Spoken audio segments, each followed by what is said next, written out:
Congressional Capitals, Part 7. The U.S. Continental Congress returns to Philadelphia. When the British evacuated Philadelphia in June of 1778, the Continental Congress returned to its capital. But Independence Hall, the Pennsylvania State House, was unusable. During the occupation, British troops had quartered soldiers and prisoners there, leaving the building in ruin. Windows smashed, doors splintered, books and furnishings destroyed, and the halls fouled with filth and graffiti. What had once been the Chamber of Independence was now defiled.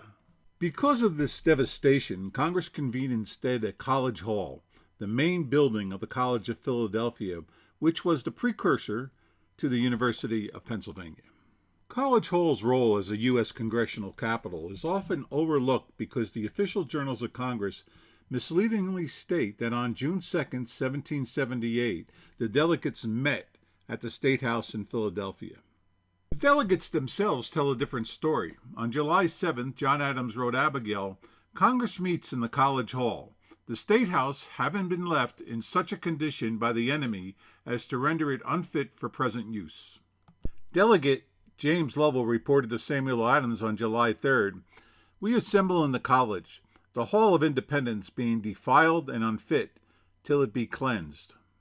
President Henry Lawrence lamented on June 28th that the hall and chambers have been shamefully abused, windows broken, doors shattered, books destroyed. And Delegate Josiah Bartlett confirmed in a July 13th letter that the Congress meets in College Hall, as the State House was left by the enemy in a most filthy and sordid situation.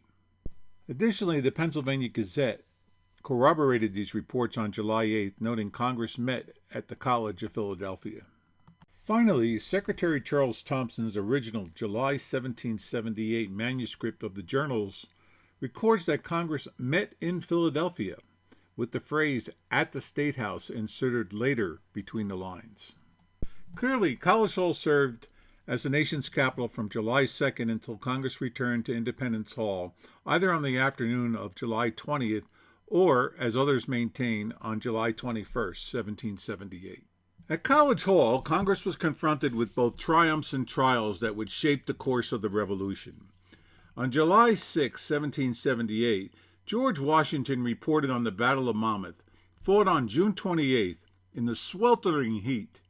Though tactically indecisive, Congress saw it as proof that their valley-forged, hardened army, trained by Baron von Steuben, could stand against Britain's best. 3 days later, on July 9th, Congress gathered for an important signing ceremony. Quills to parchment, ratifying the Treaty of Alliance with France. That stroke of ink secured fleets, armies, and treasure, turning the North American rebellion into a global war. On July 20th, Congress turned inward to the broken Commissary Department. Mismanagement and corruption had left soldiers hungry in the field, victims of inefficiency and fraud. Determined to prevent another Valley Forge, the delegates ordered a sweeping overhaul, replacing officials, tightening controls, restoring confidence in the Army's supply system. Congress returned from College Hall to the State House around July 21st, 1778. The journals are silent, but Pennsylvania's Supreme Executive Council that day recorded the council room in the State House now cleansed and ordered 18 Windsor chairs, evidence the building was reopened that week. What is certain is that for 3 pivotal weeks in July 1778, Congress met in College Hall before yielding the stage back to Independence Hall, the enduring seat of America's self-governance. From the meeting rooms of Philadelphia's Carpenter's Hall in 1774 to New York's Federal Hall in 1790, 11 historic buildings served as seats of America's Continental, Confederation, and bicameral Congresses. To celebrate the 250th birthday of the United States of America, we created a richly illustrated 2026 calendar, which presents the architectural, political, and cultural history of each of the 11 congressional capitals, where the foundations of the United States were laid. Each month, the calendar features a full-color depiction of one of the congressional capitals, an architectural and historic profile of the building, the political context and key legislation enacted within its walls, daily notations of the pivotal U.S. founding events tied to their actual anniversaries.